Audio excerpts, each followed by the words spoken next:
Hello. This video is about building background. I may add more to it next week.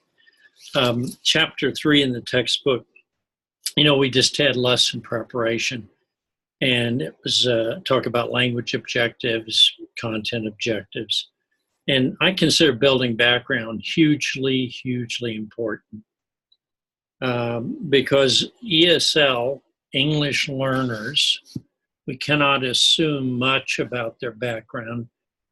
We have to find out how much education they've had, what kind of education they've had, maybe the content of that education or the philosophy behind it.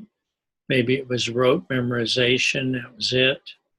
And then we also want to find out, obviously with this chapter, what's the background of the student? Have they traveled? Are they well read? Have they been exposed to information? It could be technology.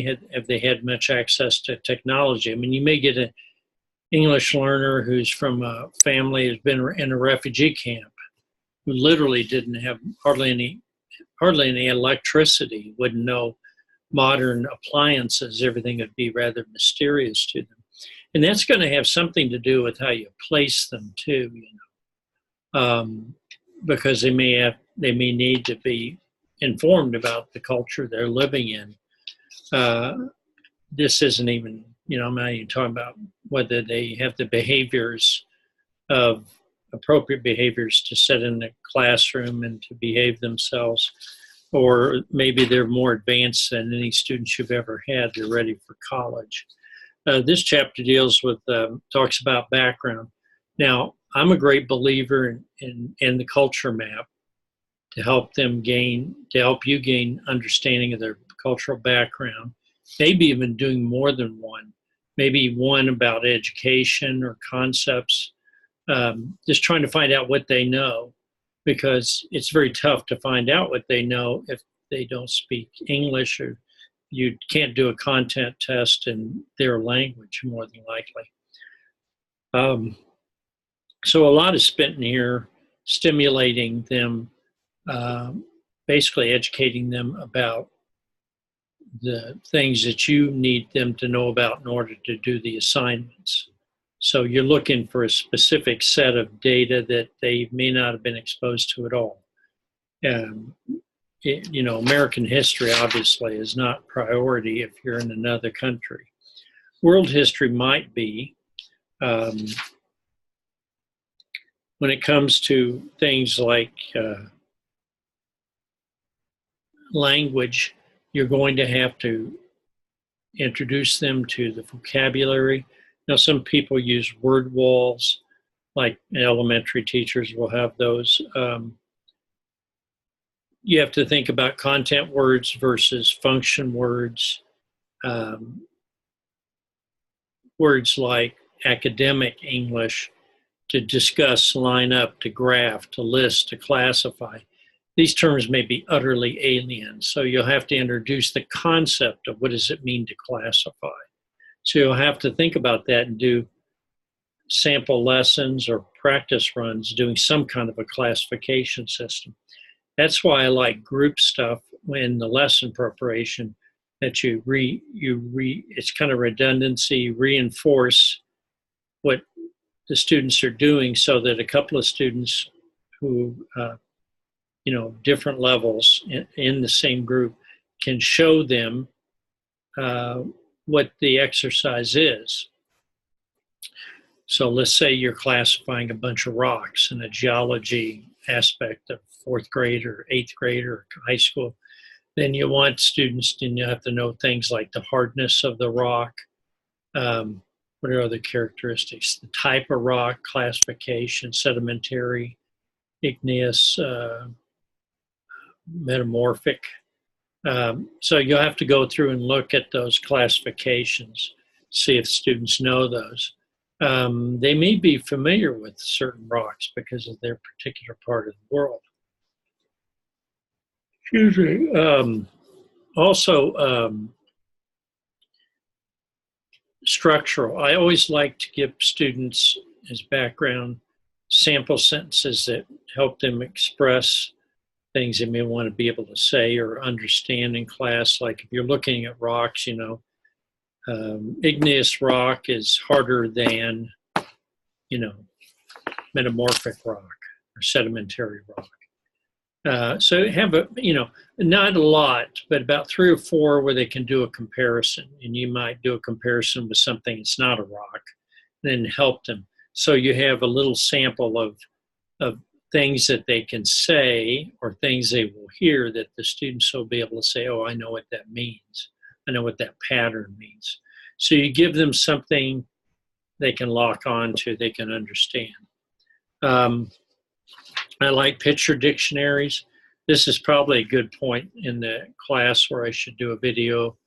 I've got some on books, but I may do a video on dictionaries you can use. I'm big on picture dictionaries. Oxford, Longman's. Oxford's more the British. Longman's, I think, is American, or now it's probably Pearson. But they publish different types of dictionaries. Some are very simple. There's one dictionary that's basically, it only uses 2,000 different words, basic English words, to define all the other words in the dictionary. It's not a complete dictionary, but it gets the main stuff. I mean, you're looking for 90% of what students need to know, 95%. And those kind of dictionaries are really useful. They're also useful for any student. So you don't look in the dictionary, like these big, thick, unabridged dictionaries, and you find 5 definitions, and you have to look up all the definitions because you don't know what those words are. You want to mitigate that. Now, they have sections in here in this chapter. They talk about prefix and root words and suffix. And those, I'm not a big fan of teaching those out of context. I don't see teaching out of context would mean just having you memorize or study a list of what does pre mean, prefix, pre-concrete, the word pre in front. Or what would it mean, the word flect, to bend, or tract, to pull, like tractor, attract, abstract, contract. Most of those words are kind of vague, and I would introduce those within context as you go along. I would never try to just teach a bunch of root words per se.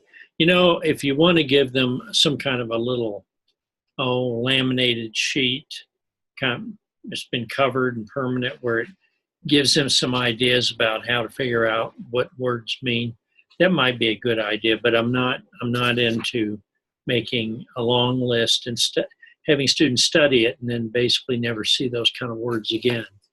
So always focus on the words that are the kind of the action words in terms of your assignment, whether it's classify, draw, summarize, kind of give an idea. Those are important ones.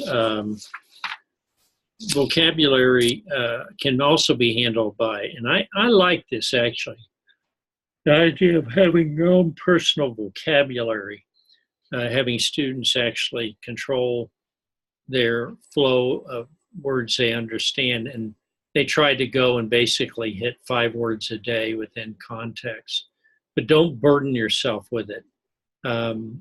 It's important to cover, not cover everything in depth, but to cover a lot of breadth. In other words, a broad number of examples. And then sometimes if they are good students and read quite a bit, they'll gradually, they'll come into and they'll begin to see patterns.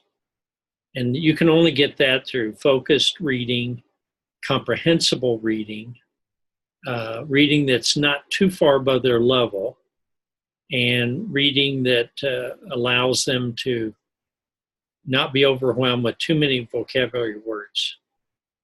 I remember when I studied Spanish, somebody gave me a copy of some Emily Bronte novels. Horrible. First of all, it's not a novel I would ever read in English. And reading it in Spanish was even worse because I had to learn all these English words because it's an English novel. All these English words about different descriptions of grass and the field and the beautiful mountain where they fell in love, and romance novel, kind of a chick novel. And I just had no interest in it. It's very important in reading. You've got to keep it interesting, maybe high interest level, but low level reading. So if I would love to read a book on flying saucers or Sasquatch or tornadoes, and I have books like that. I'll show those to you.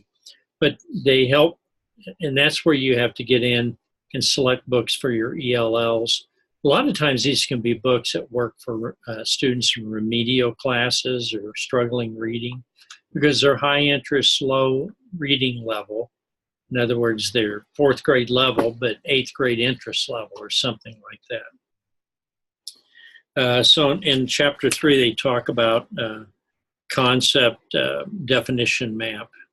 I don't think anybody's going to make one of those, but you can take a look at it. If you have students that are very thorough and detailed, they could do this, but most kids will not dedicate themselves. It's interesting. Things buzz in my office. I don't even know what they are. This light? I don't know what that is. Okay. Discussion of the lessons ahead of time is very important. That's going to be comprehensible input, the next one.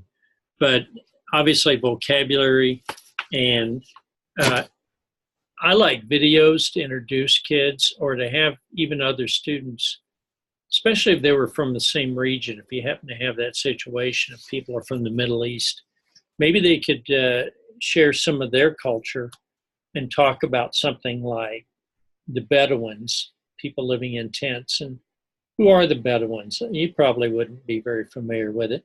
And have them explain that, because you need to raise the interest levels of your non-EL students as well. So building background is huge. It never stops. One of the goals should be to help students build their own background. And that's going to be through reading and exposure to our culture. Using groups to help promote discussion and explanation of things that they may not understand can be useful too. If you're in a sheltered workshop situation where the kids are actually taking things for credit, you're not just studying English by yourself, which is really pretty rare anymore. Most people take a class like American history for EL students. Sometimes they combine it with students that are remedial. It's not really the same group, but you know, you do what you do what the school asks you to do. I think if you spend time knowing your students, using the culture maps, using any bits of information you can get about them, you're going to improve your odds of making contact and getting their interest in new material. Okay, I think that's about all I have to say about this chapter. And I wanted to mention, I saw a couple of the discussions talking about your ESL program in your school, and they're really interesting. I'm glad I assigned that discussion for this coming week. Now, I've got some videos on the past discussions I'm going to be sending back to you. I wish I were a little faster with it, but I kind of enjoy reading through them and kind of constructing my little conversation for you because I'm able to share my thoughts and your wisdom and your discussions with everybody. I'm sure most people don't go back through and read the entire discussion because it's usually at least 40 pages even condensed, or at least 30. So it's quite a bit of reading. Thank you. And